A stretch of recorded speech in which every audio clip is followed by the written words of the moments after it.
안녕하세요. 행복한 은퇴교실입니다. 오늘은 폴란드 바르샤바에서 아래쪽으로 쭉 내려와 슬로바키아 쪽에 가까운 도시 크라쿠프라는 옛 폴란드 수도를 찾았습니다. 바르샤바에서 반드시 좌석 예약을 해야 타는 열차로 3시간 거리를 2시간 만에 달려왔습니다. 약간 특급 열차 비슷한 모양입니다. 좌석도 좋고 편안한데 쇼팽 음악까지 잔잔하게 흘러나오고 정장을 한 승무원이 메뉴판도 주면서 음료수도 고르게 하고 식사로 샐러드, 치킨 파스타 등 선택사항도 있고 도자기 식기 그릇에 칼, 포크 쫙 갖추어서 품위 있게 서빙을 합니다. 24유로 좌석 예약금인데 서비스 아주 훌륭합니다. 크라쿠프는 4박 5일 일정입니다. 폴란드인의 삶이 이루어지는 일반 시내, 또 옛 모습 구시가지, 문화유적지 바벨성, 폴란드인들의 리얼 삶의 현장인 재래시장 등을 둘러볼 예정입니다. 크라쿠프는 폴란드 옛 수도로 전체적인 느낌은 우리나라 경주 같습니다. 도시 분위기도 그렇고 오랜 역사적 건물들이 시내 곳곳에 옛 흔적으로 남아 있습니다. 세렘니, 현대적인 모습과는 좀 거리가 멀고 그냥 옛 모습이 궁금해서 많은 사람들이 방문하는 폴란드에서 관광객이 가장 많은 도시라고 합니다. 그래서 그런지 역에서부터 시작해서 곳곳에 관광객이 정말 많이 보입니다. 웬 단체 관광이 그리 많은지 학생단체, 나이든 분들 단체 등 단체 관광으로 깃발도 보이고 옷을 단체복으로 입은 사람들, 명찰을 목에 건 사람 등등 정말 사람이 많습니다. 숙소는 역시 역에서 가까운 호텔식 에어비앤비라는 곳인데 전에 호텔을 하다 내부 수리를 해서 에어비앤비로 사용 중인 곳입니다.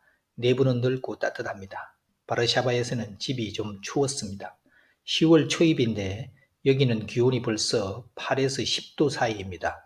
많은 사람들이 겨울 복장 코트나 롱 패딩에 부츠도 간간히 보입니다. 옛 도시답게 건물들은 연식이 좀 오래되어 보이고 다만 내부는 리모델링을 깔끔하게 한 가게들입니다.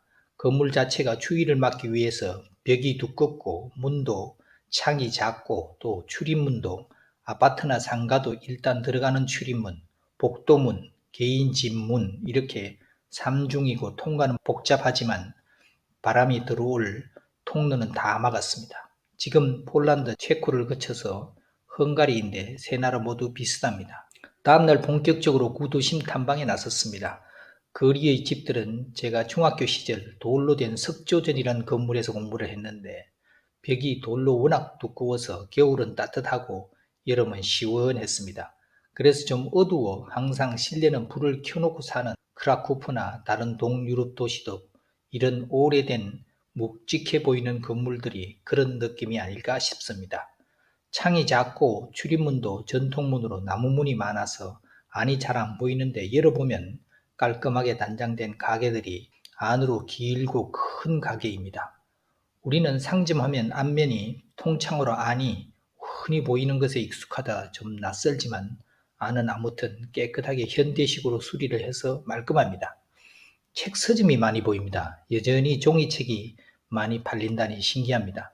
집에서 5분 거리에 벌써 구시가지 초입으로 큰 광장이 있고 성당도 보이고 상가도 보이고 고색 창련한 멋진 건물들도 있습니다. 길 건너는 큰 숲을 이룬 대형 공원인데 공원 입구가 이미 성곽 외곽임을 알리는 성루 같은 건물이 보입니다. 옛 도시, 역사가 있는 도시답게 공원의 나무는 아름드리 큰 나무입니다. 벤치도 많고 넓고 나무가 많아 편안해 보이는 시민들의 쉼터입니다. 공원 가에 정리해서 세워둔 전동 스쿠터가 보기가 아주 좋습니다. 아이고 착해라. 주로 학생 같은 젊은 친구들이 타는데 질서정연합니다. 박수를 보냅니다. 공원을 지나자 구시가지 시작점인 고풍스러운 건물도 보이고 옛날 성당도 있고 단체 관광 버스도 예스런 건물의 호텔도 보입니다. 호텔 역시 우리가 생각하는 현대식 건물의 호텔이 아니라 옛 중세 양식의 건물을 호텔로 사용하고 있습니다. 멋스러운 중세 건물들, 좁은 골목길, 돌바닥, 예쁜 가게들 등 전형적인 옛 도시가 갖춘 모습들입니다. 조금 더 가니 짜잔 하고 거대한, 아니 정말 아주 거대한 어마무시한 광장이 나옵니다. 마켓 광장입니다. 유럽 최대 규모의 중세 광장인 마켓 광장이 펼쳐집니다. 형식은 다른 구도심 광장처럼 네모난 한눈에는 사각형이 다 들어오지는 않습니다. 입구에서 넓은 광장, 저 멀리 시계탑, 첨탑 등이 있는 옛 중세 건물에 1층은 아치형 아케이드가 있고 그런 모습인데, 그 상가 아케이드를 중심으로 사방이 다시 거대한 사각형 광장입니다. 중앙에 있는 상가 아케이드 건물을 빙빙 돌며 보면 다시 외곽으로 사각형을 이루며 전체 광장이 형성된 어마어마한 광장입니다. 그만큼 옛 왕정 국가의 번영이 있었다는 흔적들입니다. 광장 중앙에는 거대한 동상도 보입니다. 상가 안은 다양한 기념품 가게들이 줄지어 늘어서 있습니다. 광장이 얼마나 큰지 중앙에 있는 동상과 상가 아케이드를 중심으로 빙빙 돌아가며 건물들이 빼곡히 둘러싸고 있습니다. 1층은 역시 카페, 레스토랑이 많고 한켠은 개별 관광을 위한 말이 끄는 마차 관광, 마차가 줄지어 서 있습니다. 뒤편에는 큰 얼굴만 있는 조각상도 있는데 기념사진을 남기기 위해서 사람들이 줄을 서서 기다립니다. 광장의 한켠에는 크라쿠프의 상징, 그 이름도 유명한 성마리아 성당이 솟아 있습니다. 두 개의 비대칭 탑이 인상적인 이 성당은 고딕 건축의 걸작으로 내부에는 세계적으로 유명한 목조 재단이 있다고 꼭 보라고 현지인들이 조언을 했습니다. 얼마나 대단하면 입장료가 있습니다. 입장권 사는 데만 긴 줄을 서야 합니다. 성당 외곽은 비대칭 첨탑 두 개가 우뚝 솟아서 카메라 앵글에 잘 안 들어옵니다. 내부는 관광객이 발 디딜 틈이 없습니다. 광장을 지나 바벨론 성을 향해 넓고 긴 도로를 수많은 관광객을 마주하며 길을 비켜가며 나아갔습니다. 도로 곳곳에 폴란드 전통빵 노점이 있습니다. 우리 돈으로 약 1200원 정도 하는 오브바자넥이라는 크라쿠프 명물 빵이랍니다. 모양은 큰 링 모양인데 베이글과 비슷하게 삶아서 구운 것에 참깨, 양귀비씨 등이 뿌려져 있습니다. 이것도 명물이라고 길거리에 사람들이 너도나도 하나씩 들고 어린아이 아이스크림 물고 행복한 표정이듯 먹으며 다닙니다. 우리도 샀습니다. 그것은 바삭바삭하고 속은 부드러운 베이글 같습니다. 아주 맛있습니다. 도로 양옆은 상가, 성당, 동상 등 다양한 볼거리가 계속됩니다. 한 10분 정도 가니까 바벨론 성곽이 보입니다. 그리고 바벨론 언덕을 올라가는 언덕길이 있고 따라가면 성 안에 진입하게 됩니다. 성 안은 구도심을 내려다보는 폴란드 왕국의 심장이었던 바벨성이 자리를 합니다. 거대한 성곽 안에 왕궁, 대성당, 높은 탑이 한데 어울려서 거대한 왕궁을 형성하고 있습니다. 크라쿠프의 바벨 언덕, 바벨성은 폴란드 역사에서 여러 왕들이 거주하던 곳이자 국가 상징지로 여러 역사적 건물들이 모여 있습니다. 다양한 각도에서 여러 장의 사진을 남겼습니다.